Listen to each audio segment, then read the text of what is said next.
نحمده ونصلي ونسلم على سيدنا ومولانا محمد رسوله النبي الأمين المكين الحنين الكريم الرؤوف الرحيم. أما بعد، أعوذ بالله من الشيطان الرجيم. بسم الله الرحمن الرحيم.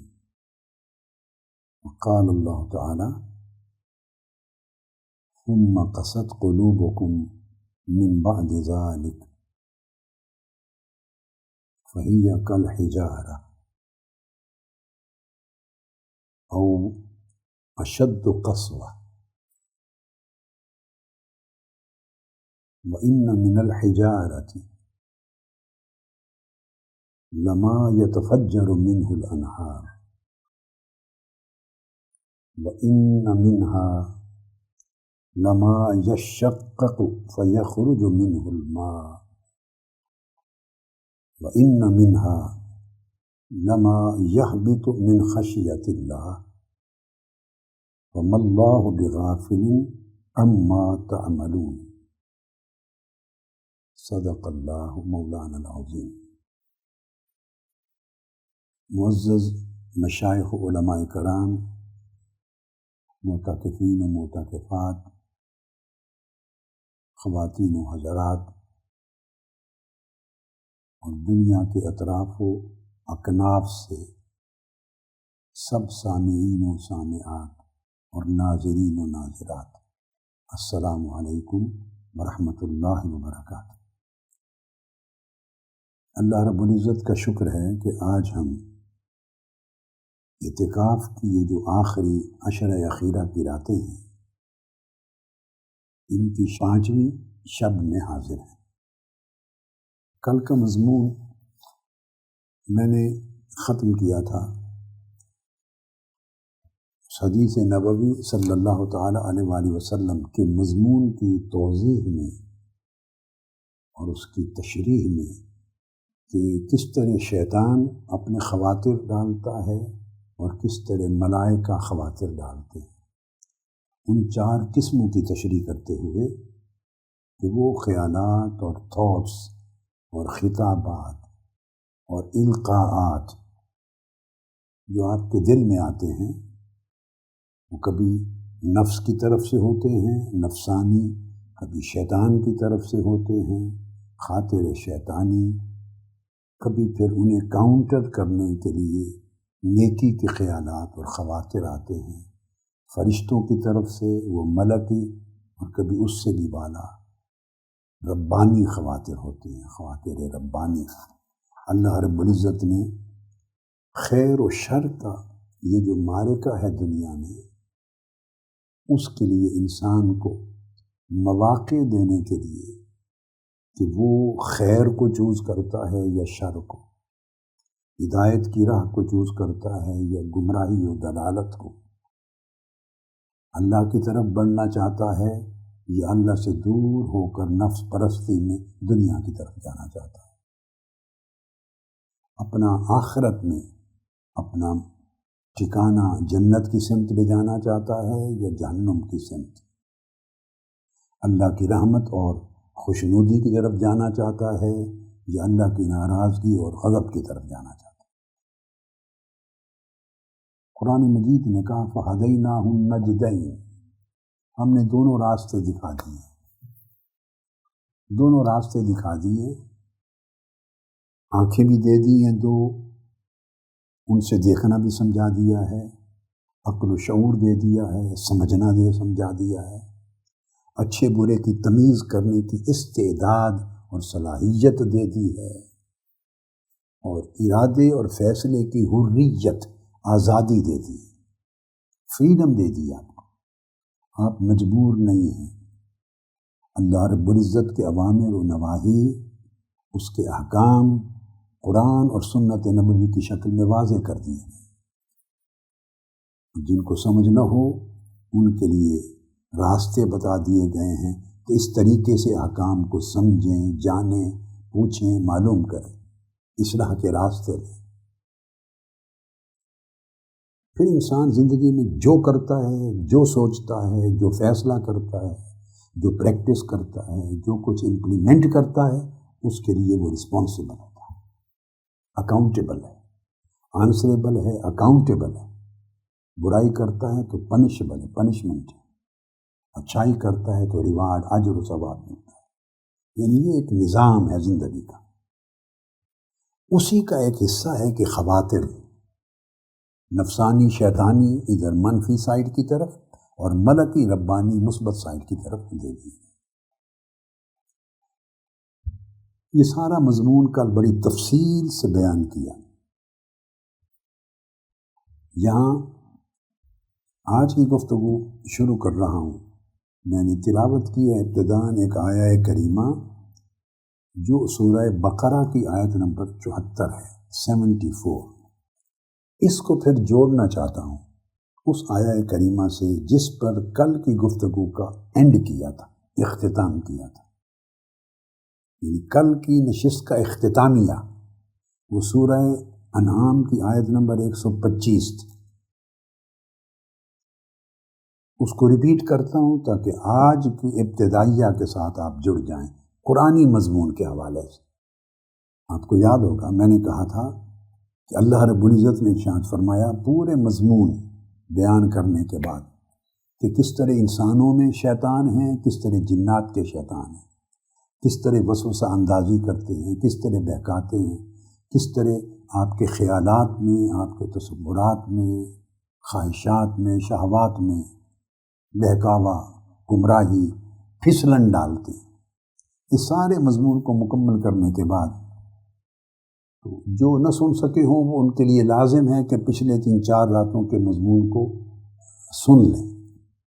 جن کا مس ہو گیا ہو وہ پچھلے کو بعد میں گھر جا کے سن لیں تاکہ مضمون کا تسلسل آپ کی سمجھ میں آ جائے۔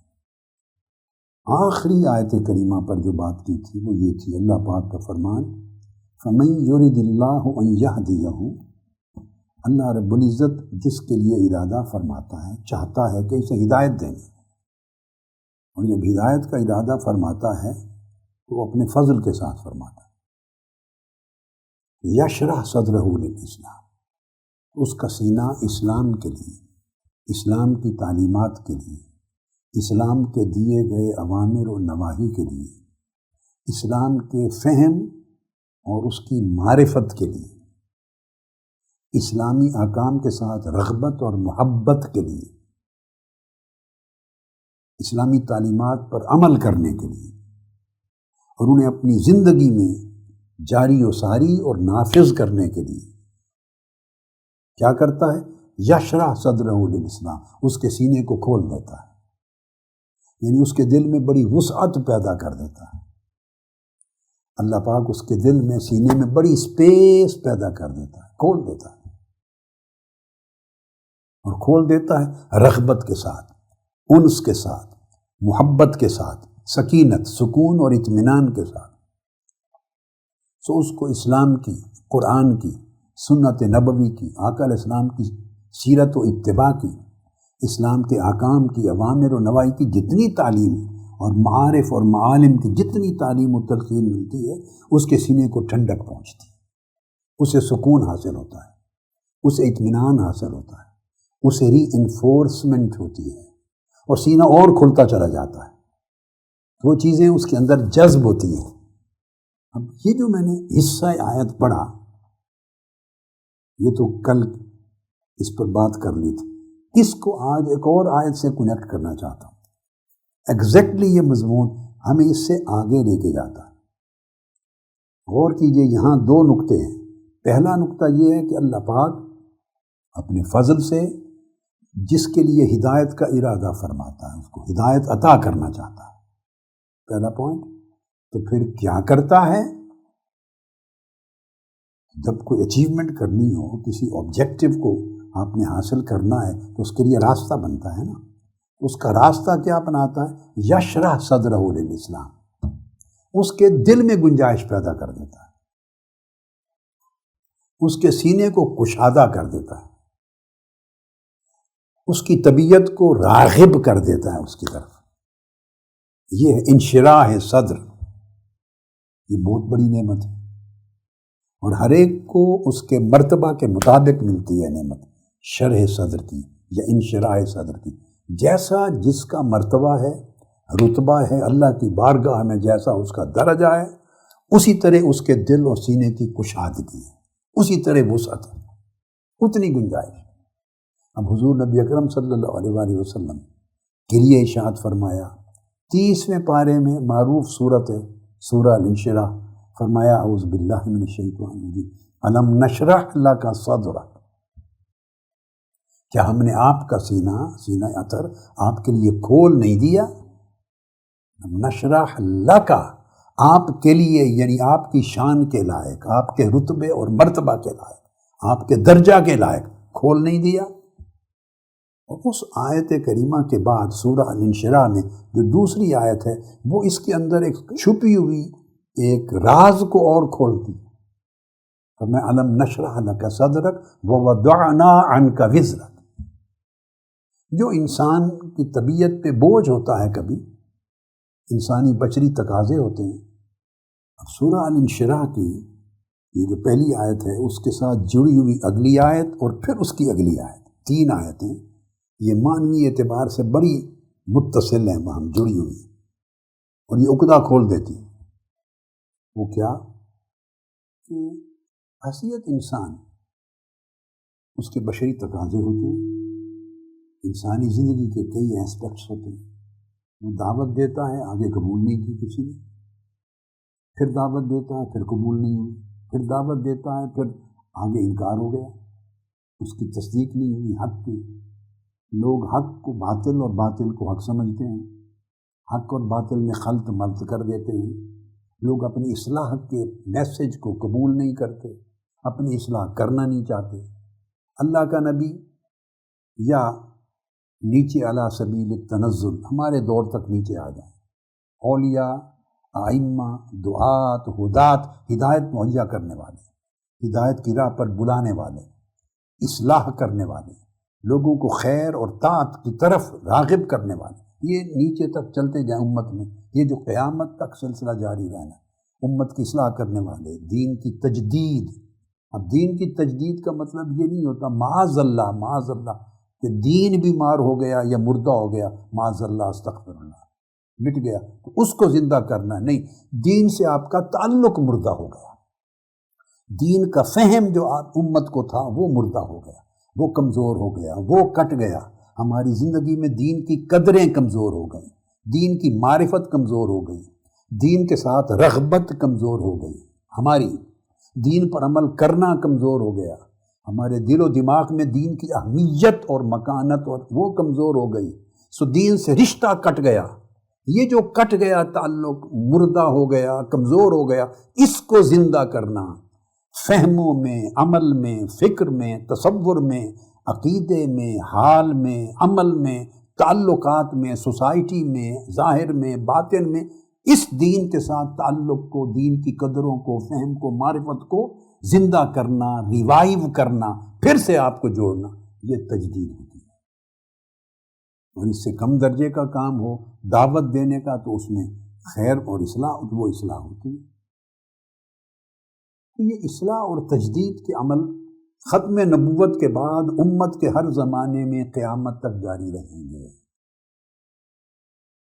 اچھا، جب کسی بھی درجے کا کوئی شخص دین کی تعلیم دیتا ہے تو اللہ پاک اگر ہدایت کا ارادہ فرمائے ہوئے ہے تو اس کے لیے آپ کے دل اور سینے کو اللہ کھول دیتا ہے، آپ دیر تک سنتے رہتے ہیں، آپ کی پیاس ہی نہیں بجھتی۔ یہ میں علامت دے رہا ہوں، علامت، پیاس نہیں بجھتی، کہتے ہیں اور ملے، اس سے سکون ملتا ہے، راحت ملتی ہے، لذت ملتی ہے، حلاوت ملتی ہے، اللہ کی بات سے، اللہ کے رسول کی بات سے، اللہ والوں کی بات سے، اللہ والوں کی مجلس سے، دین کی تعلیمات سے ایک کیف آتا ہے، آخرت کی یاد سے۔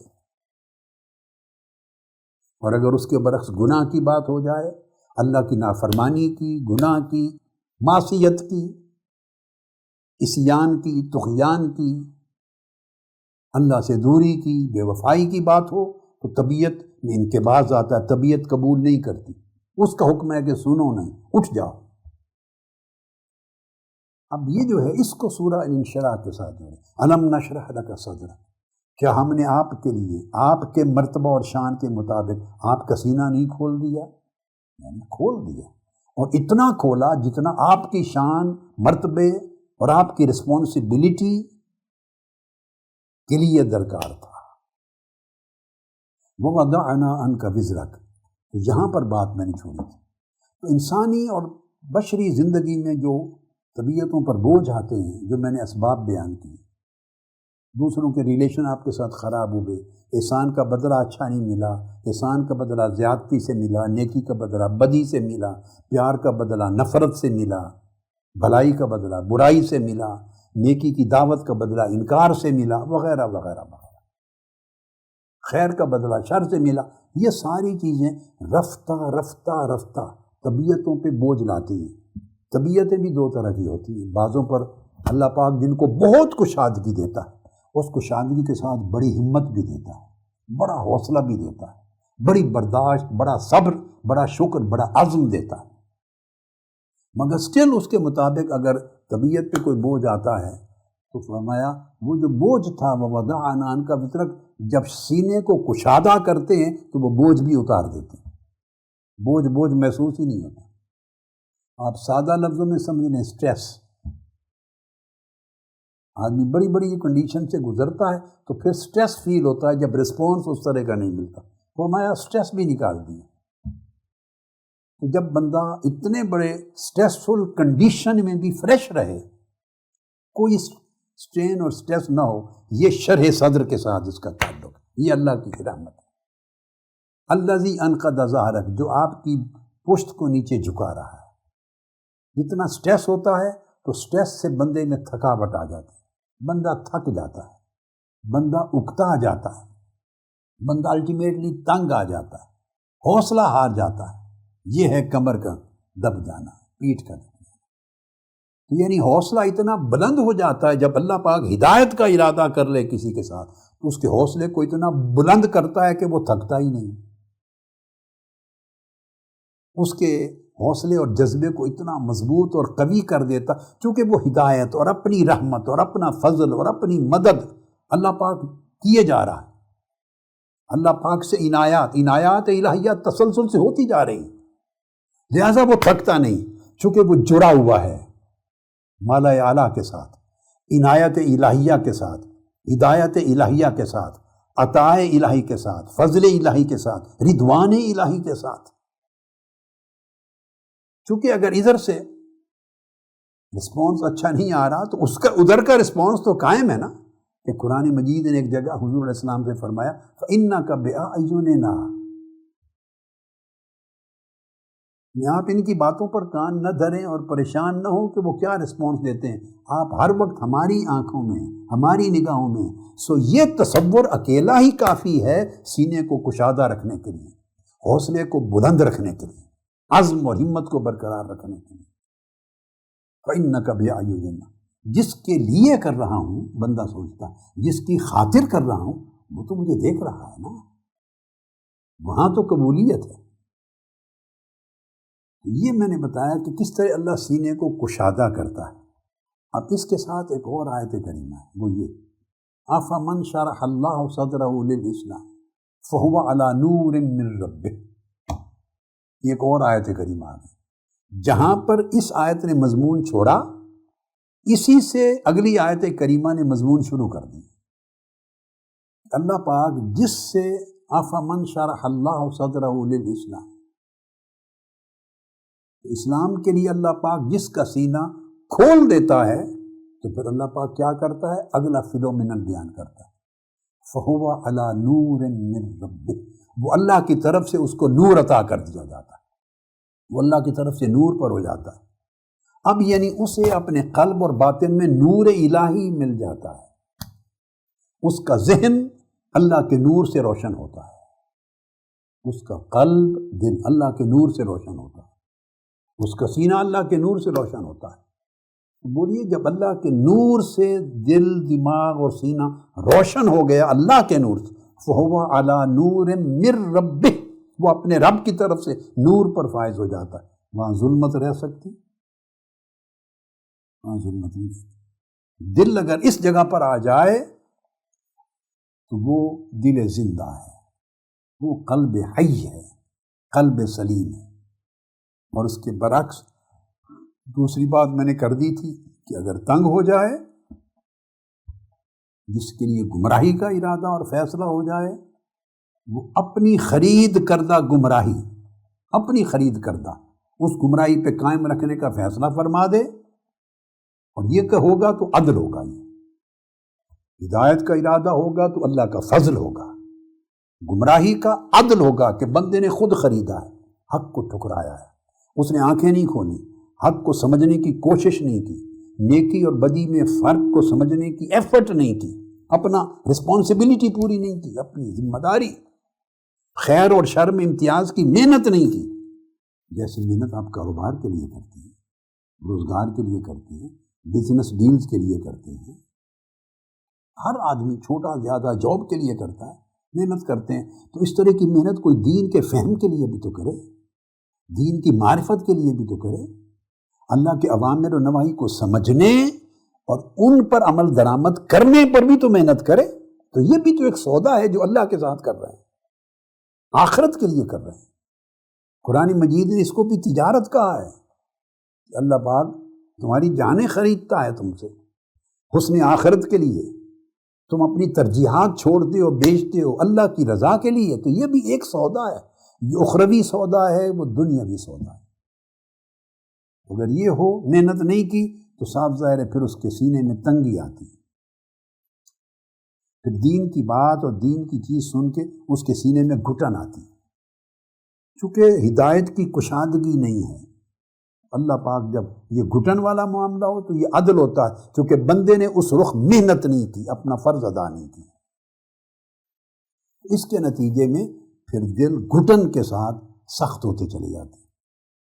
گھٹن اب آپ ایک پروسیس ہے نا، کسی چیز کو اگر آپ ایسے کوئز کرتے جائیں گھٹن ہے، اس کو بڑھاتے جائیں تو وہ سالڈ سخت ہو جاتی ہے، اس کو کھولتے چلے جائیں، جتنا کھولتے چلے جائیں، ڈائلیوٹ کرتے چلے جائیں، اتنی نرم ہو جاتی ہے۔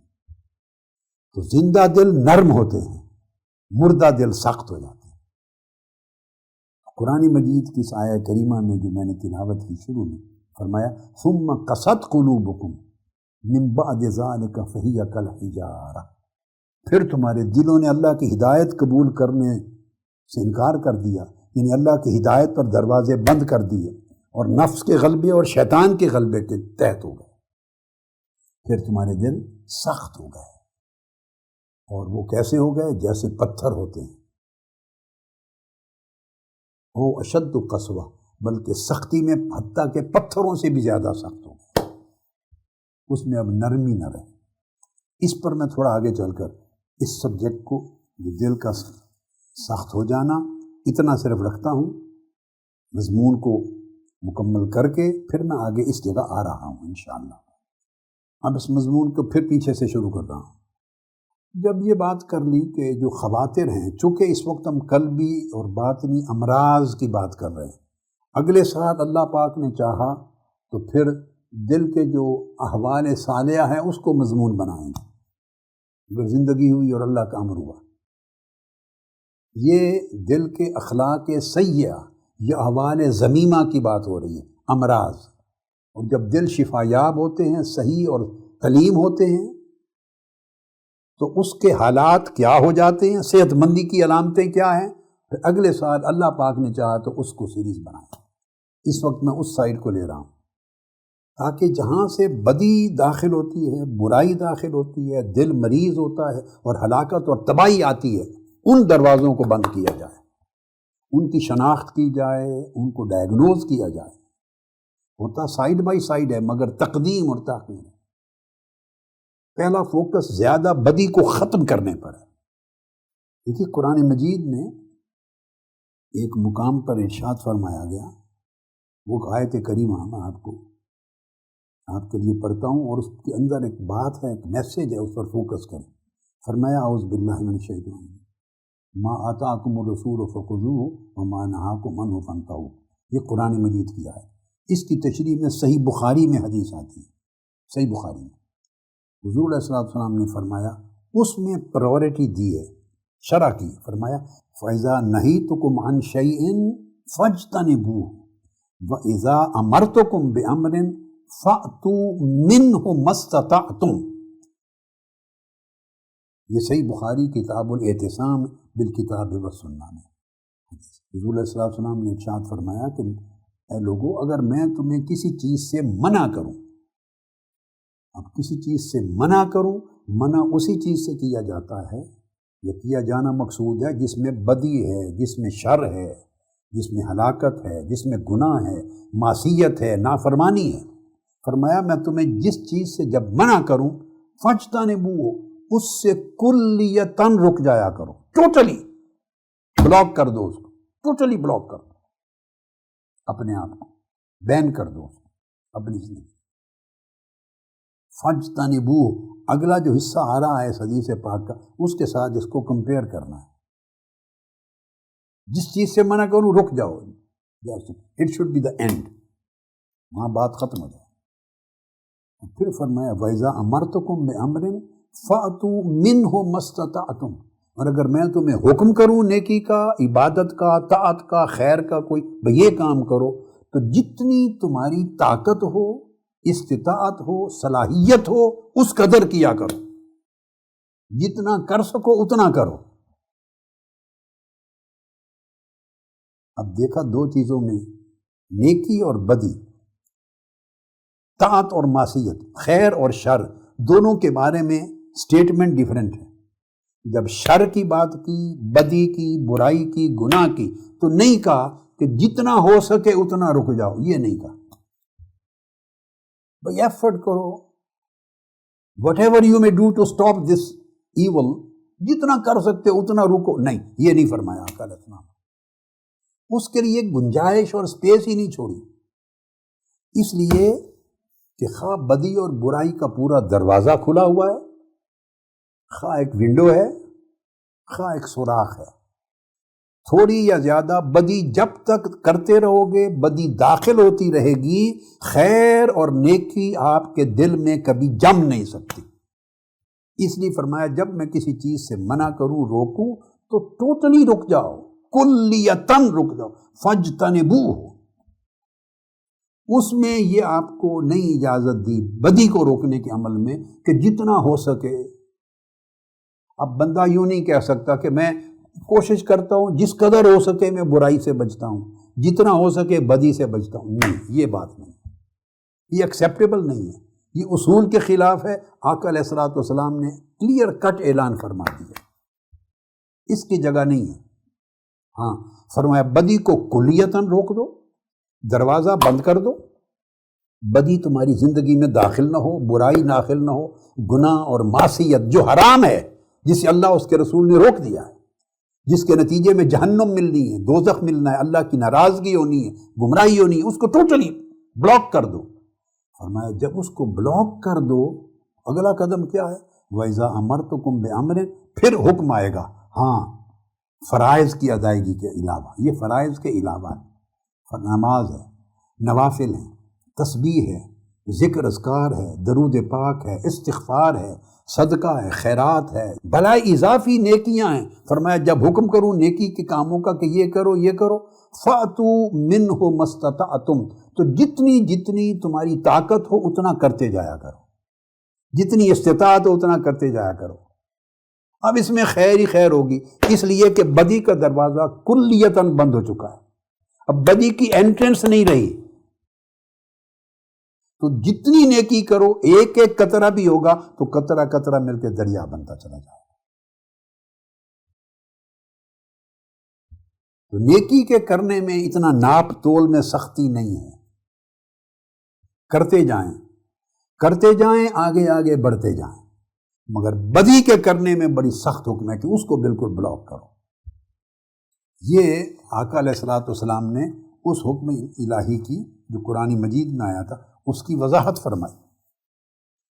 اب میں یہ بتانا چاہتا ہوں کہ دل کی امراض کی چونکہ بات کرنی ہے، تو دل مریض ہوتے ہیں جب، تو اس دل کے مریض ہونے کا پروسیس کیا ہے.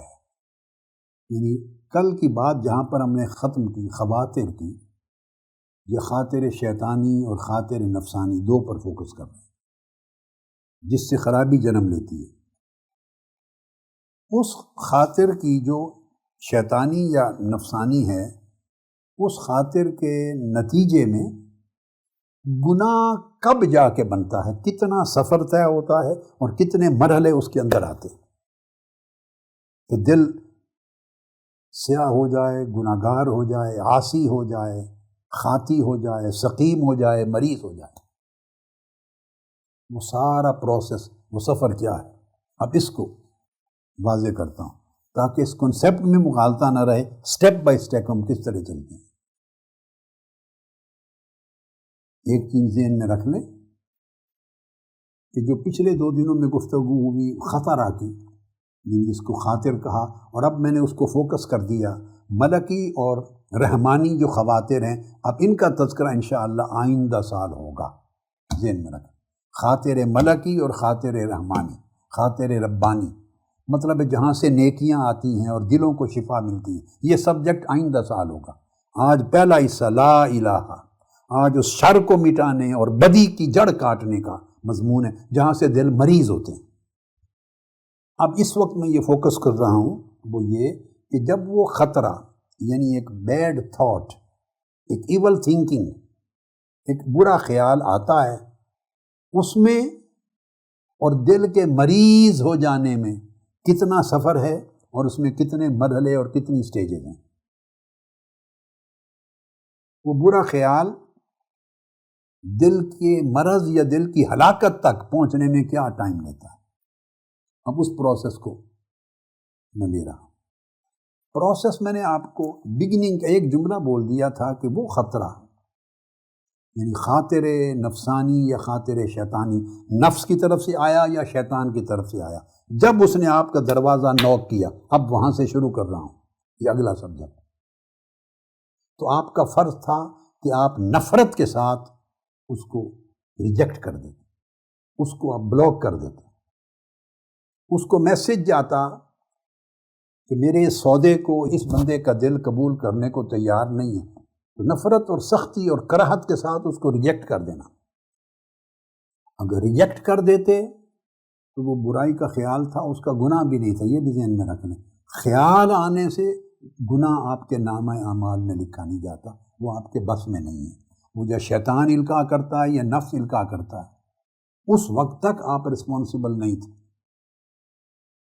رسپانسبل اس وقت بنے یا ذمہ داری اس وقت، رسپانسبلٹی آپ پر آنا شروع ہو گئی جب آپ نے اس کو ریجیکٹ نہیں کیا، اس کے لیے نفرت اور کراہت کا اظہار نہیں کیا، بلاک نہیں کیا۔ ہاں، یہاں سے آپ ذمہ دار ہونا شروع ہو گئے، یعنی آپ نے اس کو ریسیو کیا، ویلکم کیا اس برے خیال کو۔ پھر دوبارہ آیا وہ خیال، پھر آپ اس کو سوچتے رہے، پھر اس سے حظ لیا۔ میں نے آپ کو اس کی تفصیل بتا دی تھی، اس کی تعریفات کرتے ہیں۔ پھر آپ نے اس برے خیال کو انٹرٹین کیا، پھر اس برے خیال کو انٹرٹین کیا، تو اب تک وہ برے خیال آپ کا دروازہ نوک کرتا تھا دیکھنے کے لیے کہ مجھے کراہت اور نفرت کے ساتھ ریجیکٹ کر کے دھکا دے دیتا ہے یا دروازہ کھول کے کہتا ہے کہ آئیں بیٹھیں۔ جب آپ نے دروازہ کھول دیا اور اس برے خیال کو اندر داخل ہونے دیا، آپ نے اس کو چائے پانی پیش کر دیا، اس برے خیال کے لیے سپیس بنا دی، اس برے خیال کے ساتھ اپنی مانوسیت ظاہر کر دی، تو پھر وہ ہر روز آنے لگا، آپ بھی پھر اس کا انتظار کرنے لگے۔ تو وہ خیال آپ کے ساتھ اتنا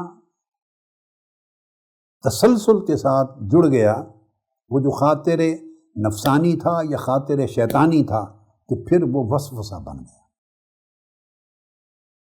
جس کو قرآن مجید کی سورہ الناس کے حوالے سے کہا تھا یوسوس فی صدور الناس من الجنۃ والناس۔ اب یہاں پر یاد رکھ لیں، جب وہ وسوسہ بنتا ہے، یہاں پر شیطان اور نفس جوائن کر لیتے ہیں، کیونکہ میں نے بتایا تھا کہ جو خاطر نفس کی طرف سے خاطر نفسانی ہو اس کو حاجز کہتے ہیں، اور جو خاطر شیطانی ہو اس کو وسوسہ یا وسواس کہتے ہیں۔ اب وہ جو نفسانی خطرہ ہے، برا خیال، بری تھاٹ، بری تھنکنگ، برا آئیڈیا، وہ جو آیا، جو داخل ہو گیا اندر، جب اندر داخل ہو جاتا ہے اور اپنی جگہ پا لیتا ہے اور اس کو بیٹھنے کی، ٹھہرنے کی جگہ مل جاتی ہے اور وسوسہ میں کنورٹ ہوتا ہے، یہاں نفس اور شیطان کا ایکشن الگ الگ نہیں رہتا، یہ جوائن کر لیتے ہیں، ان کا الائنس ہو جاتا ہے، کیونکہ اب مانوس ہو گئی نا آپ کی طبیعت، جو ہی مانوس ہوئی تو نفس داخل ہو گیا، نفس امارہ داخل ہو گیا، تو نفس امارہ، آپ کا نفس اور شیطان دونوں جوائنٹ ہو جاتے ہیں اس سٹیج پر آ کر، سیکنڈ سٹیج پر۔ وسوسہ شیطان کا کام تھا، اس نے شروع سے ہی ڈالنا تھا وسوسہ، شروع سے نفس نے شروع سے حاجز ڈالنا تھا، مگر آپ نے نہیں روکا تو وسوسہ میں کنورٹ ہوا، تو یہاں نفس اور شیطان کا عمل ایک بن گیا۔ اب دو دشمن اکٹھے اپنے لشکر لے کر آپ پر حملہ آور ہیں، تو وسوسہ آپ کے اندر پھر جم جاتا ہے، بیٹھے رہتا ہے۔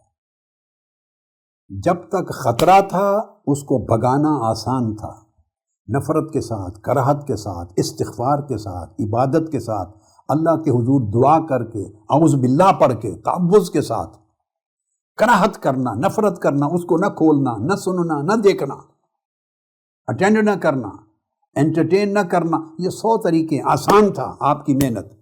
لیکن جب وسوسہ بن گیا، وہ اب اندر داخل ہو چکا ہے، وہ آپ کے بیڈ روم میں آ گیا، آپ کے کچن میں آ گیا، آپ کے سیٹنگ روم میں، لیونگ روم میں آ گیا، اندر آ گیا ہے، گھر کے اندر۔ اب نکالنا اتنا آسان نہیں ہے، اب اس کے نکالنے کے لیے پہلے کراہت سے نکل جانا تھا، جب وسوسہ بن گیا اب مجاہدہ کے بغیر نہیں نکلے گا، اس کے لیے زیادہ ریاضت کرنی پڑے گی۔ پہلے فقط کراہت سے اس نے جانا تھا، اب ریاضت کے ساتھ جائے گا، محنت کرنی پڑے گی، بہت تسبیحات ہوں گی، وظائف ہوں گے، نفس امارہ کے وظائف ہوں گے، مہینوں لگیں گے، وقت لگے گا، طہارت کا طریق ہوگا، اذکار کا طریق ہوگا، قرآن مجید کی تلاوت، تدبر اور تفکر کا طریق ہوگا، روزوں کا طریق ہوگا یا نوافل کا ہوگا، کئی غسل ہوں گے، بار بار وضو کرنا ہوگا، خاص تسبیحات ہوں گی، جس نوعیت کا وسوسہ ہے اس کو دفع کرنے کے لیے اذکار ہوں گے، پھر اس پر محنت کرنی ہوگی، ایسے صرف قرات کرنے سے نہیں بھاگنا اس میں۔ اب آپ اس کو گھر کے اندر گھسا بیٹھے، دل کے گھر میں۔ اب سمجھ گئے فرق کراہت اور ریاضت کا؟ کراہت بھگا دینا تھا، اب ریاضت مجاہدہ ہے، زیادہ محنت کرنی پڑتی عبادت۔ الذین جاہدوا فینا لنہدینہم سبلنا، مگر اللہ پاک تب بھی مدد کرتا ہے کہ کوئی اللہ کے لیے پھر سچا مجاہدہ کرے، محنت مشقت کرے، اللہ پاک راستہ دے دیتے ہیں، تو وسوسے بھی نکل جاتے ہیں۔ پریشان نہیں ہونا، مایوس نہیں ہونا۔ میں نے زندگی میں ہزارہ لوگ دیکھے ہیں وسوسے کے مرحلے پر ان کے ختم ہو گئے، مگر محنت زیادہ کرنی پڑتی، اس رسک میں نہ پڑے۔ ہر آدمی اس قدر محنت نہیں کر سکتا، بے صبر ہو جاتا ہے۔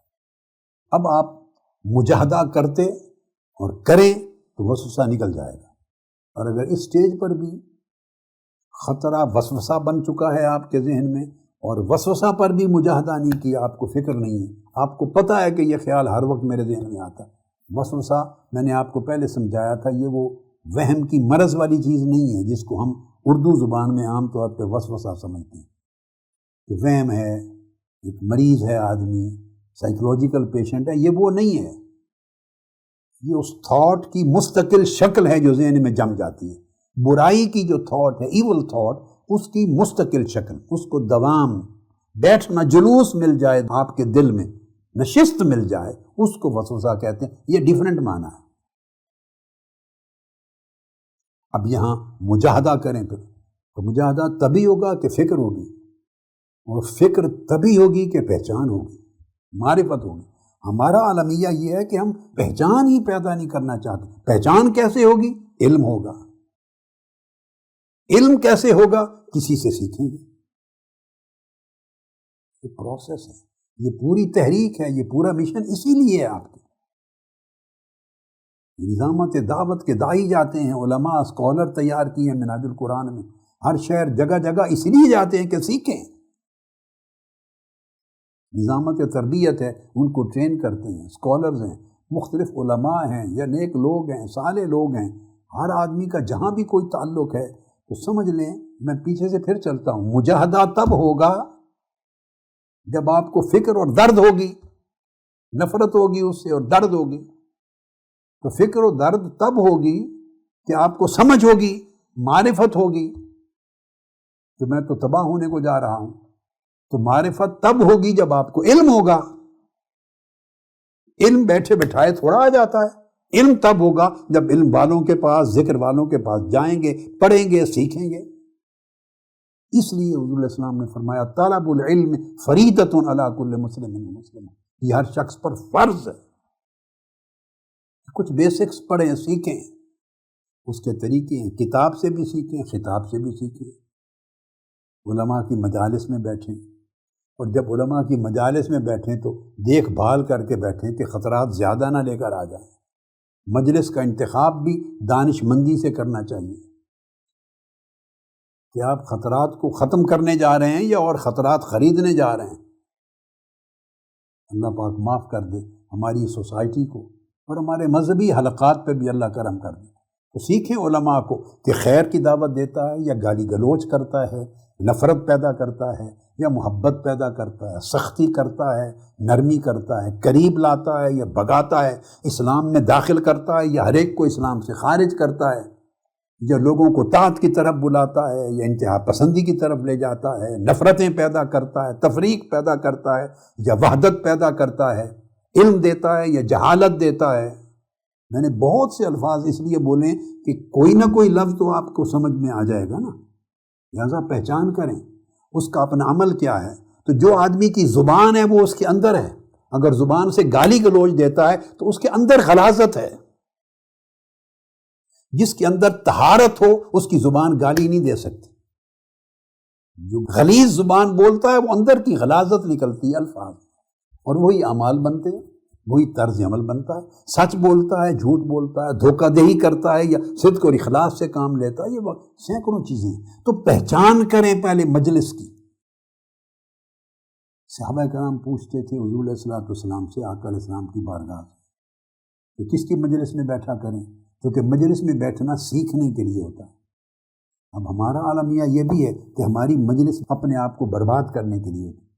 ہم گپوں کی مجلس میں بیٹھتے ہیں جہاں جھوٹ بولا جاتا ہے، کذب ہوتا ہے، بغض اور کینہ ہوتا ہے، حسد اور عداوت ہوتی ہے، چغلی اور غیبت ہوتی ہے، الزام تراشیاں اور تہمت ہوتی ہے. ہم اپنی مجلس کو دیکھتے نہیں ہیں کہ اس مجلس سے ہماری آخرت کو بھی کوئی نفع ہوگا یا نقصان ہوگا. ایک مجلس ہے بیٹے جس سے صرف آپ کی دنیا کا نفع ہے. آپ دوستوں کے ساتھ بیٹھتے ہیں، انجوائے کرتے ہیں، برائی کی بات نہیں کرتے، کاروبار کی کرتے ہیں، دنیا کی کرتے ہیں، باہمی اچھے تعلق کی کرتے ہیں، جائز مزاح کی کرتے ہیں. یہ وہ مجلس ہے، انسانی بشری زندگی کے تقاضے ہیں، درست ہے. بزنس کی کرتے ہیں، ضروریات کی کرتے ہیں، یہ صحبت مجلس جائز ہے. مگر ایک ایسی مجلس ہے جس میں نے پہلے باتیں کر دی ہیں، ناجائز بات ہوتی ہے. ان مجلسوں سے دل مردہ ہوتے ہیں. تو پوچھتے کس مجلس میں بیٹھیں، کس کے ساتھ بیٹھیں. آقا علیہ السلام نے فرمایا کہ میں تمہیں بتاتا ہوں کہ خیر الجلساء کون ہے، اچھے جلیس کون ہیں، جن کے ساتھ بیٹھا کرو، جن کی مجلس اور صحبت میں بیٹھا کرو. فرمایا وہ یہ ہیں کہ ان کو دیکھو تو اللہ یاد آتا ہے. جب وہ تمہیں اللہ کی یاد دلائیں، ان کی باتیں سنو تو تمہارے علم اور حکمت میں اضافہ ہو. ان کے عمل کو دیکھو تو تمہاری رغبت آخرت کی طرف بڑھے، اللہ کی طرف بڑھے. یعنی ان کے ساتھ بیٹھو، ان کی مجلس اور صحبت اختیار کرو جو اللہ کے قریب کریں، جو آپ کے دل میں اللہ کی محبت پیدا کریں، آخرت کی محبت پیدا کریں، جو گناہ سے نفرت پیدا کریں، نافرمانی اور معصیت سے دور کریں، جس سے آپ کے دلوں کو، دماغ کو، سوچوں کو، فکر کو، عمل کو طہارت ملے. بھلے تھوڑی ملے مگر ملے. تو دیکھنا ہے کہ خیر کی طرف بڑھ رہے ہیں، آپ کا حال بہتر ہو رہا ہے. کسی کے ساتھ بیٹھنے، دوستی کرنے، یہ سوشل میڈیا ہے، آپ چیزیں پڑھتے ہیں ہر وقت، آپ تو کوئی لمٹ نہیں رہی. یہ تو صحبت ہی چینج ہو گئی ہے نا ساری. اب ہر شخص کے ہاتھ میں ایک صحبت ہے، اس کا سیل فون ہے، صحبت ہے ہر ایک شخص کے ہاتھ میں. وہ فرینڈز ہیں، وہ فالو کرتا ہے، اس کی کئی ہزار اس کے سارے لنکس ہیں، فالو کرتا ہے. وہاں ہر روز چڑھایا جا رہا ہے، لکھا جا رہا ہے، بولا جا رہا ہے، ہر چیزیں اپلوڈ ہوتی ہیں، آپ اس کو روز بیٹھ کے پڑھتے ہیں. یہ آپ کی صحبت ہے. ہر روز جو چیز پڑھتے ہیں وہ آپ پہ اثر انداز ہوتی ہے. آپ میں کوئی ایسا افلاطون نہیں ہے، جب کوئی پہاڑ اور فولاد کا بنا ہوا نہیں ہے کہ جو ایک چیز ہر روز پڑھے، ہر روز دیکھے، ہر روز سنے اور اس پر کوئی اثر نہ ہو. یہ سوچنا دھوکہ دہی، اپنے آپ کو، اپنے نفس کو دھوکہ دینا. ایسا نہیں ہوتا. ایک ایک قطرہ بھی گرتا رہے تو پتھر میں بھی سوراخ ہو جاتا ہے، بھلے سالوں لگ جائیں. ہر روز جو چیز پڑھتے ہیں اس کا اثر ہوگا، ہر روز جو دیکھتے ہیں اس کا اثر ہوگا. آپ پر ظاہر نہ ہو. ہوا ہے، کھلی ہوا، ہوا کے اندر آپ کو گرد نظر آتی ہے؟ گرد بولیے، ہاتھ اٹھائیں. آپ ایسے کہیں گے کہ نہیں نظر آتی، مگر گرد ہے یا نہیں؟ بولے مجھے اب بتائیں، گرد ہے یا نہیں ہوا میں؟ ہے. آپ اگر جھاڑ پھونک نہ کریں، ٹیبل صاف نہ کریں، 3-4 دن کے بعد آپ انگلی لگائیں تو ٹیبل پہ آپ کو گرد نظر آ جائے گی. یہ کپڑے جو میلے ہو جاتے ہیں، یہ میل کہاں سے لیتے ہیں؟ ہوا سے ہی لیتے ہیں. گرد میلے ہو جاتے ہیں، آپ دھوتی ہیں. برتن میلے ہو جاتے ہیں، آپ کے کچن کے کاؤنٹر میلے ہو جاتے ہیں. سارا کچھ یہ جو میل ہوتی ہے کوئی نظر تو کہیں سے نہیں آتی. اور اگر بدن سے بھی آتی ہے تو بدن پہ میل کہیں دکھائی دیتی ہے؟ مگر آتی ہے. آپ دیکھیے یہ بری چیز ہے، دکھائی نہیں دیتی مگر ہے. تو زیادہ خطرناک وہ اثرات ہوتے ہیں جو دکھائی نہیں دیتے مگر ہوتے ہیں، وہ زیادہ خطرناک ہوتے ہیں. کیونکہ دکھائی دینے لگیں یا سمجھ میں آ جائیں تو شاید آدمی اپنے آپ کو روک لے کہ میں بھائی اتنا طاقتور نہیں کہ اس طوفان کا مقابلہ کر سکوں. بندہ بلاک کر دیتا. بندہ سمجھتا ہے کہ اوور کانفیڈنٹ ہے. جیسے اوور کانفیڈنس میں ڈرائیور ایکسیڈنٹ کر بیٹھتے ہیں گاڑیوں کا. پختہ ڈرائیور ہوتے ہیں، بہت اوور سپیڈ چلتے ہیں. کیوں؟ Over confident. ایکسیڈنٹ ہوتا ہے. جب وقت آتا ہے وہاں ایکسیڈنٹ ہو جاتا ہے، عین لمحے کنٹرول نہیں ہو سکتا. تو پتہ نہیں چلتا آپ کو، مگر آپ پر اثرات آ رہے ہیں، خواطر آ رہے ہیں، ذہن بگڑ رہا ہے. وہ خطرہ وسوسے میں بدل رہا ہے، یعنی ایک تصور اندر جا رہا ہے. اب جب وہ وسوسہ آپ کنٹرول نہیں کر سکتے، مجاہدہ نہیں کر سکتے، تو پھر وہ شہوت بن جاتا ہے. پھر وہ شہوت بن جاتا ہے.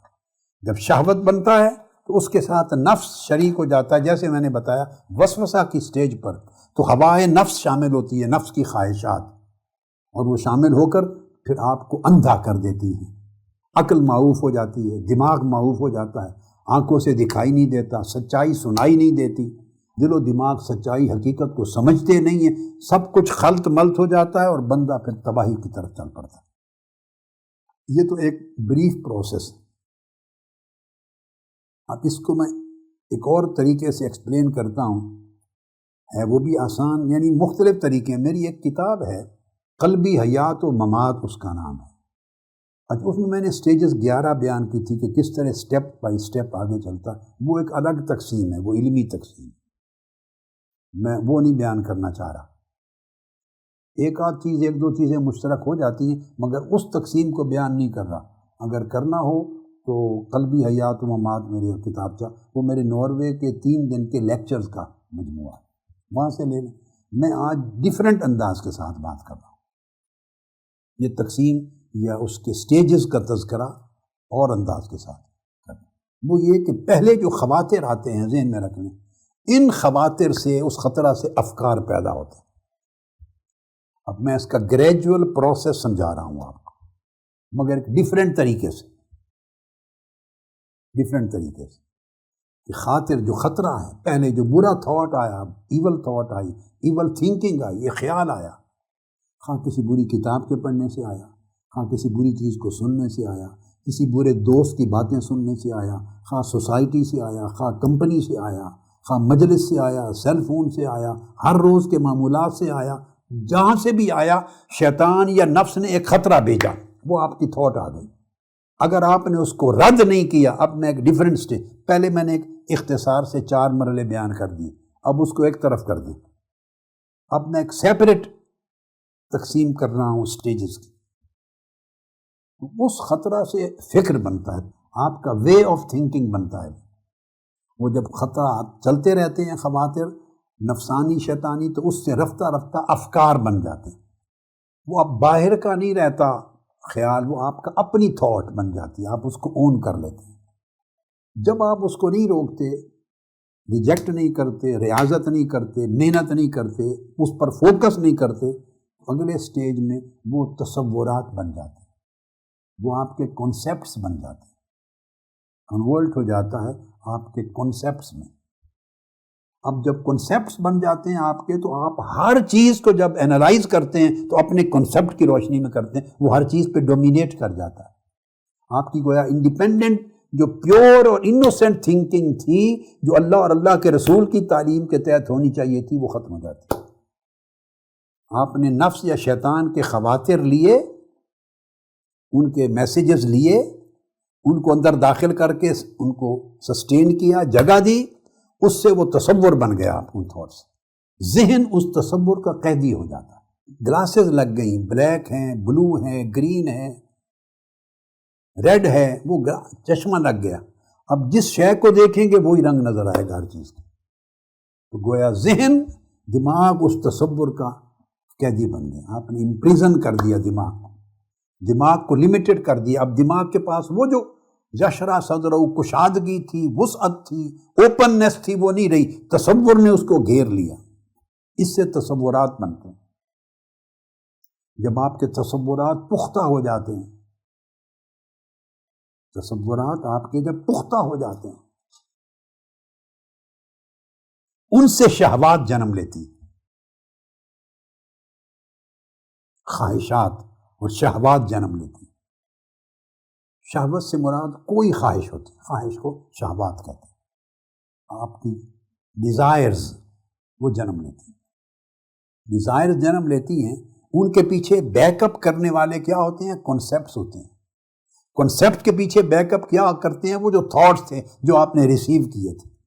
اب وہ جو آپ کے تصورات بنے جن سے شہوات نے جنم لیا، تو وہ خواہش پلتی رہتی ہے، پھر اندر پلتی رہتی ہے، پھر بڑھتی رہتی ہے۔ آپ نے اس کے جو یہ چیز قدم آگے بڑھاتی ہے، تو اس کو ختم کرنا مشکل سے مشکل تر ہو جاتا ہے۔ جتنا ارلی سٹیج پہ ختم کر دیں آسان ہے، ارلی سٹیج پر۔ ایول نے جب برائی نے وجود ہی نہیں پکڑا تھا، مستقل داخلہ نہیں ہوا تھا، آسان تھا۔ جو وہ معاملہ آگے بڑھتا گیا، آپ پھنستے گئے، قیدی بنتے گئے، اور آپ کی طاقت کم ہوتی گئی، اور وہ اس کو نکالنا، ختم کرنا آپ کے لیے ڈیفیکلٹ، مشکل ہوتا چلا گیا۔ وہ جب شہوات، ڈیزائرز، خواہشات بن جاتی ہیں، وہ بڑا عرصہ چلتی رہتی ہیں، آپ کے اندر چلتی رہتی ہیں، ان سے ارادات جنم لیتے ہیں، انٹینشنز، ارادہ۔ اب آپ سمجھ گئے نا، یعنی پہلے تھا خاطر، ایک تھاٹ آیا تھا، تھاٹ سے کنسیپٹ بنا تھا، کنسیپٹ سے پھر ڈیزائر بنی تھی، اور ڈیزائر سے انٹینشن بنا، اس سے ارادات بنتی، اور ارادہ آپ کو کسی اچھے یا برے کام کے کرنے کے قریب لے جاتا ہے۔ یہ جو پروسیس ہے دونوں طرف اپلائی ہوتا ہے۔ نیک خیال آئے تو وہ بھی اس طرح گریجولی جنم لیتا ہے۔ یہ بیج کی مانند ہے، خاطر یا خطرہ ایک بیج کی مانند ہے، جیسے آپ زمین میں بیج بو دیتے ہیں، پھر جیسے مالی اس کو پانی دیتا ہے، اس کو مٹی سے اس کو خوراک ملتی ہے، کیمیکل ڈالتے رہتے ہیں، یہ ساری چیزیں اس کو مل کے بڑا کرتی ہیں، زمین پھوٹتی ہے، پھر چھوٹی سی کونپل نکلتی ہے، پھر وہ پودا بنتا ہے، پھر اس کی ریکوائرمنٹس اس کو ملتی رہتی ہیں، تو بڑا ہوتا پودا پلانٹ اور درخت کی طرف بڑھتا ہے۔ اس طرح خطرہ یا خاطر ڈیویلپ ہوتا گناہ کے اس درخت کی طرح پلتا ہے، بڑا ہوتا ہے۔ اس سے پھر انٹینشنز آ گئے۔ جب آپ ارادے تک پہنچتے ہیں تو اب اس سے نکلنا آپ خود اندازہ کر لیں کتنا مشکل ہو گیا۔ میرے بیٹوں اور میری بیٹیوں اور بھائیوں اور بہنوں، زندگی میں برائی کو دل و دماغ میں داخل ہونے کے وقت رد کرو، پہلے جب پہلی ٹھوکر لگی تھی، نوک ہوا، وہیں رد کرو خیال کو، وہیں فکر مند ہو جاؤ، یہ کیوں آ گیا، اس نے میرا دروازہ کیوں چنا، اس نے میرے دل پہ دستک کیوں دی، اتنا میں بیمار، کمزور یا نافرمان گناہگار تو ہوں نا، اس برے خیال نے میرے دل کو چنا دستک دینے کے لیے۔ اس کو کہتے ہیں تشویش۔ اس وقت تشویش ہونی چاہیے، جب بندے کو اس وقت تشویش نہیں ہوئی، بے فکر رہا، یہ میں نے اوور کانفیڈنس کہا، بے فکر رہا، یہ مرواتا ہے، تباہ کرتا ہے انسان کو، اوور کانفیڈنس۔ تو پھر آپ مشکل سے مشکل تر سچویشن میں جاتے گئے، تو جب وہ انٹینشنز ہو گئے، ارادے، اور ارادے پھر رفتہ رفتہ پختہ ہو جاتے ہیں، تو جب پختہ ہو جاتے ہیں ارادے تو وہ افعال میں کنورٹ ہو جاتے ہیں، اس سے ایکشنز اور ڈیڈز سرزد ہوتے ہیں، پھر ارادہ فعل میں بدل جاتا ہے۔ جب ایک عرصہ اتنا ارادہ رہتا ہے اور ارادے کے پیچھے شہوت کا زور تھا، شہوت کے پیچھے تصور کا زور تھا، تصور کے پیچھے ایک پوری تھاٹ اور ایک فکر کا زور تھا، یہ ساری چیزیں ری انفورس کر رہی ہیں، حتیٰ کہ پھر کافی عرصہ جب انسان ایک برائی کے، شہوت کے، معصیت کے، گناہ کے، نافرمانی کے ارادے میں، ارادہ بالکل اینڈ ہے، قصد ہے، عزم اور ارادہ، ان کے پھر فرق ہیں، میں اس تفصیل میں نہیں جا رہا، علمی چیزوں میں نہیں جا رہا، عزم، قصد، ارادہ میں پھر یہ اور میں نے کتابوں میں بیان کیے ہوئے ہیں، آج میں اس کو ایک اور انداز سے لے رہا ہوں۔ ان کے پیچھے ساری ری انفورسمنٹ قوتیں ہیں، تو پھر الٹیمیٹلی وہ ارادہ فعل میں بدل جاتا ہے، کیونکہ بندے نے کسی سٹیج پر علاج نہیں کیا، کسی سٹیج پر جو علاج چاہیے تھا وہ نہیں کیا، وہ فعل میں بدل گیا، انسان سے گناہ سرزد ہوتا ہے۔ اب اللہ کے ہاں سمجھیں، جب فعل سرزد ہو گیا اس کا وہ گناہ لکھا جاتا ہے، مگر اس نے یہ گناہ خود کمایا اتنے مرحلوں میں، اپنی بے فکری سے، بے پرواہی سے، اور اپنی حفاظت نہیں کی۔ اور اس کا میں پھر آپ کو بتا دوں، سب سے بڑا ضرر اور نقصان کا چشمہ بری صحبت، بری سنگت، بری جگہ بیٹھنا، بری چیز کو پڑھنا، بری چیز کو سننا، بری چیز کو دیکھنا۔ اور آج کا زمانہ چونکہ سوشل میڈیا کا ہے، اس پر میں ساتھ ساتھ فوکس کر رہا ہوں۔ ہر کوئی لکھ رہا ہے، جو لکھی ہوئی چیز ملے وہ سچ نہیں ہوتی، خدا جانے اس میں 1% سچ ہے یا 10% ہے، کتنا جھوٹ ہے۔ جو چیز یہ ایڈورٹیزمنٹ کرتے ہیں، اس سے مائنڈ میکنگ کرتے ہیں لوگ، کروڑوں اربوں روپے لگاتے ہیں سوشل میڈیا پر، تو آپ خریدار بنتے ہیں، ان چیزوں کو خریدتے ہیں، یہی تو کاروبار ہے، جھوٹ کا سب کاروبار یہی ہے۔ اور اس کی جنگ لڑنے کے لیے آپ نے اپنے مشن میں محنت کر کے سچ اور حق کے لیے بھی اسی طرح اسٹرگل کرنی ہے۔ یہ سوشل میڈیا کے بیٹے بیٹیاں ایکٹیوسٹ ہیں، ان کا یہ رول ہے، داعیوں کا رول ہے، نظامتوں کا، رفقا کا، کارکنان کا، تنظیمات کے ہر فرد کا، نائب ناظمین اعلیٰ کا، ہر فورم کا، ہر سطح کے فورم کا، ہر ایک کا، بیٹیاں ہیں، بیٹے ہیں، یہ ذمہ داری ہے کہ وہ اتنی قوت کے ساتھ ان اچھے تصورات کو فروغ دیں تاکہ اچھی خواہشات لوگوں کے دلوں میں پیدا ہوں، اچھے ارادات جنم لیں اور اچھے افعال وجود میں آئیں۔ تو جب افعال ہوتے ہیں تو وہ فعل ہوتا ہے، پھر جب فعل تک پہنچتے ہیں اور پیچھے شہوت کی قوت ہے اور ارادے کی، تو فعل بار بار ہوتا ہے آگے۔ وہ جب بار بار کثرت تکرار ہوتا ہے ان افعال کا، ایکٹس اور ڈیڈز کا، ایکشنز کا، جب تکرار ریپیٹیشن ہوتا ہے، پھر ریپیٹڈلی ہوتا ہے، پھر ریپیٹڈلی ہوتا ہے، تو پھر جب ریپیٹیشن ہونے لگے تو وہ عادات بن جاتی ہیں، اس سے عادت آپ کی ہیبٹ ہو جاتی ہے، یو بیکم ہیبیچول، اس برائی کی عادی ہو جاتی ہے، یہ عادت ہو جاتی ہے، اور جب عادت ہو جاتی ہے تو اس عادت سے ہلاکت پیدا ہوتی ہے، پھر آپ ہلاک ہو جاتے ہیں، چونکہ عادت فطرت ثانیہ کی طرح ایک چیز ہے، عادت اتنی مضبوط چیز ہے کہ جیسے انسان کی فطرت ہے، جیسے بندے کی فطرت نہیں بدل سکتی، اس طرح عادت کا بدلنا مشکل ہو جاتا ہے، ناممکن تو نہیں مگر اس طرح مشکل ہو جاتا ہے۔ اور جس شخص نے آسان مرحلوں پر محنت نہیں کی تو عادت بن جانے کے بعد وہ کیا محنت کرے گا، وہ تو محنت اور مشکل ہوگی۔ لہٰذا یہ جو چیزیں آپ کے سامنے بیان کی ہیں، اس کو اگر ذہن نشین کر لیں تو آپ پھر فوکس کر سکتے ہیں اپنی زندگی پر کہ کس چیز کو کس جگہ پہ روکنا ہے۔ جب آپ کسی برائی اور بدی اور شر کی عادت تک پہنچ جاتے ہیں تو وہ عادت آپ کی روحانی ہلاکت ہو جاتی ہے، وہ مقام ہے جہاں دل مردہ ہو جاتا ہے، اور جب دل مردہ ہو جاتا ہے تو میں اس کی تقسیم کرتا ہوں تاکہ آج کا مضمون جب ختم کریں تو اس کی 3 قسموں پر ختم کریں، اور کل سے پھر ہم نے کیونکہ قلب مریض کو لینا ہے اور امراض کو لے لیں گے انشاءاللہ۔ دل مردہ کو پہلے لوں گا، اس کے بعد قلب مریض کو، اور پھر قلب صحیح یعنی قلب حی کو۔ آج صرف میں اس کی تعریف بیان کرتا ہوں تاکہ تینوں کی امتیاز اور ان کی خصوصیات کی سمجھ آ جائے۔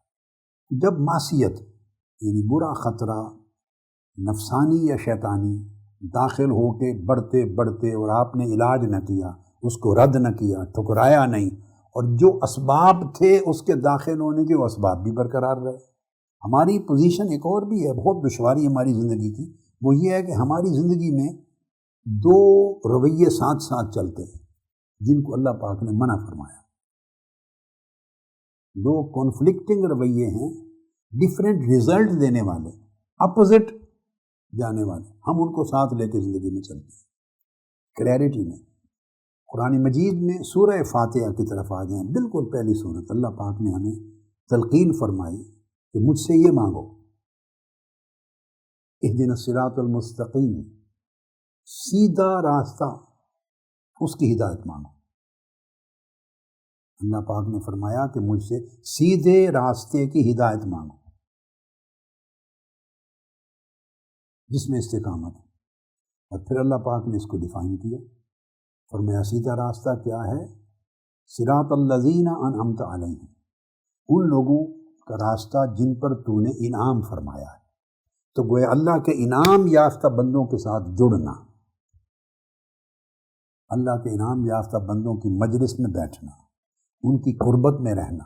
بعض اوقات آپ کو پہچان نہیں رہتی یا سہولت نہیں ہے یا سمجھ نہیں ہے کہ اللہ کے انعام یافتہ بندے جہاں سے ہدایت اور صلاح اور خیر اور طاعت ملے وہ پہچان نہ ہو، تو ایک اور آسان نسخہ دیتا ہوں کہ جو گزرے ہوئے اللہ کے انعام یافتہ بندے ہیں، اگر آج کے زمانے میں اس کی پہچان نہ ہو تو گزرے ہوئے لوگوں کی پہچان تو ہے، ان کی کتابیں پڑھیں۔ یعنی ایک کتاب اور ایک خطاب، خطاب آپ کو اویلیبل ہے، خطاب سنیں، ان کی کتاب پڑھیں۔ تو اہل اللہ کی، اللہ والوں کی کتاب سے بھی کچھ فیض ملے گا جیسے ان کی صحبت سے ملتا تھا۔ یہ قاعدہ ہے، آزمودہ قاعدہ ہے۔ اللہ پاک نے فرمایا انعام یافتہ بندوں کی راہ پہ چلو، ان کے ساتھ جڑو۔ ساتھ اللہ نے شرط لگا دی، غیر المغضوب علیہم ولا الضالین، ان لوگوں کی راہ پر نہیں، ان لوگوں کے ساتھ نہ جڑو، ان کے ساتھ نہ اٹھو بیٹھو، ان کے ساتھ دوستی تعلق نہ رکھو جن پر اللہ کا غضب ہوگا، جو غضب یافتہ ہوئے، ولا الضالین، اور وہ جو گمراہ ہو گئے، بیٹھ گئے، سیدھی راہ پہ تھے بھٹک گئے، گمراہ ہو گئے۔ جب آپ کو پتہ چل گیا کہ یہ گمراہ ہو گیا، غلط راہ پہ جا رہا ہے، بس اس سے تعلق ختم کر دو تاکہ اس کی گمراہی کے میسیجز، پیغامات اور اثرات وہ آپ کو تباہ نہ کریں۔ جن پر پتہ چل گیا کہ یہ آدمی ایسے کام کرتا ہے کہ اس پر اللہ کا غضب ہوگا، اللہ پاک ایسے کاموں سے ناراض ہوتا ہے، یہ خیر کے کام نہیں ہے، تو آپ اس سے الگ ہو جاؤ۔ اللہ پاک نے شرط قائم کی ہے اس پر۔ اللہ کی انعام یافتہ بندوں کی راہ پر چلنے سے فیض تب ملے گا اور تب محفوظ ہوگا، تب برقرار رہے گا جب آپ ساتھ ان بری صحبتوں کو چھوڑ دیں گے۔ اچھی صحبت بھی رکھیں اور بری بھی رکھیں، تو اتنا ملتا نہیں جتنا چلا جاتا ہے۔ یہ بنیادی جڑ ہے۔ جب میں نے عرض کیا کہ آپ خواطر سے لے کے ہلاکت تک پہنچ گئے، عادت و ہلاکت تک پہنچے اور دل میت ہو گیا، تو مردہ دل کی علامت یہ ہے، مردہ دل اس کو کہتے ہیں، اس میں اب ایمان کی زندگی نہیں رہتی۔ میں بالکل مختصر سا یہ کروں گا کیونکہ کل کا مضمون یہاں سے شروع کر کے امراض قلب میں چلے جائیں گے۔ آج میں بیسک کنسیپٹ جو سمجھانا چاہتا تھا پھر اسی طرح جیسے روز بتاتا ہوں، اس قدر جو آج کی نشست کے لیے کافی تھا یا آج کی نشست کے وقت میں جس قدر گنجائش تھی اتنا سمجھا چکا۔ اب صرف 3 اقسام کے مفہوم کو سمجھ لیں، تشریح کل انشاءاللہ شروع کر دیں۔ تو قلب مردہ ہو جاتا ہے، اور مردہ دل کی پہچان یہ ہے کہ اس میں ایمان کی زندگی قائم نہیں رہتی، ایمان کی حرارت قائم نہیں رہتی، وہ اپنے رب کو پہچانتا نہیں ہے۔ اب یہ جو زبان سے کہتے ہیں نا کہ میں تو مانتا ہوں میرا اللہ ہے، حج پہ بھی جاتے ہیں، عمرے پہ بھی جاتے ہیں، طواف بھی کرتے ہیں، روتے بھی ہیں، یہ سب زبان کا ایک عارضی چیزیں ہوتی ہیں۔ اپنے رب کو پہچانتا نہیں اور نہ اس کا دل اللہ کی عبادت گزاری کرتا ہے، نہ اللہ کی رضا کے مطابق عمل کرتا ہے، نہ اللہ کی محبت کرتا ہے۔ بلکہ اس کا دل ہر وقت نفس کی لذتوں اور شہوتوں کے ساتھ جڑا رہتا ہے، جمع رہتا ہے، خواہ اس میں اللہ کا غضب بھی کیوں نہ ہو۔ یہ ایک سادہ سی مختصر علامت ہے مردہ دل کی۔ اور اس کے برعکس زندہ دل، قلب حی، اس کو قلب سلیم کہتے ہیں۔ تو قلب سلیم وہ ہے جس کو اللہ پاک سلامتی عطا کر دیتا ہے، اور وہ ایمان پر، خیر پر، تقوی پر، نیکی پر، اللہ کی محبت پر، اللہ کی رضا پر، اللہ کی خوشنودی پر ثابت ہو جاتا ہے۔ دل سلامتی ملتی ہے اور ثبات ملتا ہے، جم جاتا ہے دل۔ برائی، بدی، برے خیالات، تصورات اس کو متزلزل نہیں کر سکتے، پختہ ہو جاتا ہے، بری شہوتوں سے محفوظ رہتا ہے، اللہ کے اوامر احکام کی مخالفت نہیں کر سکتا، یعنی یقین کی حالت میں رہتا ہے، اور شکوک و شبہات سے، تشکیک سے پاک ہوتا ہے، اور شہوت و مخالفت سے پاک ہوتا ہے۔ ایمان اس کے اندر مضبوط ہوتا ہے، اور ایمان کے ساتھ قلب مضبوط ہوتا ہے۔ یہ دو سادہ تعریفیں ہو گئیں، مردہ دل کی اور وہ اب زندہ دل کی۔ اس کے درمیان موسٹلی ہم لوگ رہتے ہیں، ہم لوگ میجورٹی مسلمانوں کی، ہمارے لوگوں کی موسٹلی اب ان دو کیفیتوں کے درمیان ہوتی ہے۔ مردہ دل یعنی بالکل قلب میت، یہ ایک آخری حد ہے، اور قلب سلیم اور قلب حی یہ بڑی اونچی اعلیٰ حد ہے۔ جن کو یہ نصیب ہو جائے وہ اللہ کے اولیاء اور صالحین میں شامل ہو جاتے ہیں۔ مگر کثرت کے ساتھ آبادی درمیان کی کیفیت میں ہوتی ہے، جس کو قلب سقیم کہتے ہیں۔ قلب سقیم یعنی مریض دل۔ اس کی مختصر سی تعریف سن لیں تو کیونکہ آگے یہ مضمون انشاءاللہ کل ہمارا شروع ہونے والا ہے۔ اور قلب سقیم یا قلب مریض یہ ہے، یاد رکھیں کہ اس میں دل کی زندگی کے اثرات بھی ہیں، جو زندگی کے اثرات وہ بھی ہیں، اور موت کے اثرات یا پرچھائیاں یا سایہ وہ بھی ہیں۔ جیسے مریض دل ہے، بس آپ صحت مند، مردہ اور مریض، عام تین کیفیتوں کو سامنے رکھ لیں۔ صحت مند ہے آدمی، جس میں کوئی مرض، کوئی تکلیف، کوئی پرابلم، کوئی ٹربل نہیں ہے، مکمل طور پہ صحت مند، توانا، تندرست ہے۔ دوسرا میت ہے، جس کو دفنا دیا، قبر مٹی میں ڈال دیا، جنازہ پر ختم ہو گیا، اس کے سارے حوال ختم ہو گئے۔ درمیان میں مریض ہے، اب وہ مریض خواہ اس کو نزلہ ہے، خواہ زکام ہے، خواہ کھانسی ہے، خواہ بخار ہے، خواہ پیٹ میں درد ہے، خواہ اس کو موشنز ہیں، خواہ اس کو انفیکشن ہے، خواہ اس کو ٹی بی ہے، خواہ کینسر ہے، جو بناتے چلے جائیں، یہ سب سارے ایریاز مریض کے ہیں۔ یہ سارے قلب مریض اور قلب سقیم کی کیفیت ہے۔ اس کی کیفیت یہ ہوتی ہے کہ زندگی بھی ہوتی ہے اور بیماری بھی ہوتی ہے۔ اس کے اندر دونوں مادے ہوتے ہیں، دونوں اثرات ہوتے ہیں۔ کبھی یہ غالب آ جاتا ہے، اعتکاف کی مجلس میں آ گئے، رات کے خطاب میں آ گئے، لیلۃ القدر میں آ گئے، کعبۃ اللہ کے سامنے گھوم رہے ہیں، روضہ رسول پر چلے گئے، اولیاء کی زیارات پہ چلے گئے، حضور داتا صاحب کی زیارت پہ چلے گئے، اولیاء کی مجلسوں میں آ گئے، حلقہ ذکر میں آ گئے، ایسے مواقع پر آ جائے تو اس کا وہ جو مادہ ہے زندگی کا، ایمان کا، وہ تازہ ہو جاتا، تھوڑی دیر کے لیے اٹھ جاتا ہے۔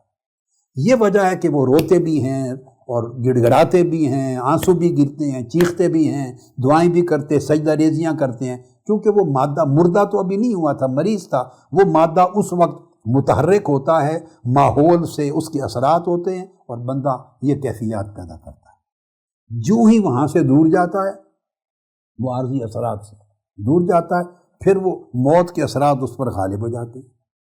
لہٰذا مریض دل میں اللہ کی محبت کے بیچ بھی تھوڑے سے ہوتے ہیں، ایمان کا بھی پہلو ہوتا ہے، کبھی کبھی اخلاص بھی جوش مارنے لگتا ہے، توکل بھی جوش مارتا ہے، آخرت کی نجات کا خیال بھی جوش مارتا ہے۔ یعنی یہ کیفیتیں بھی ہوتی ہیں، ڈیپینڈ کرتے ہیں کہ آپ کس ماحول میں آئے، کتنی دیر بیٹھے، کتنے اثرات لیے، اور کتنا تکرار کیا اس کا بار بار۔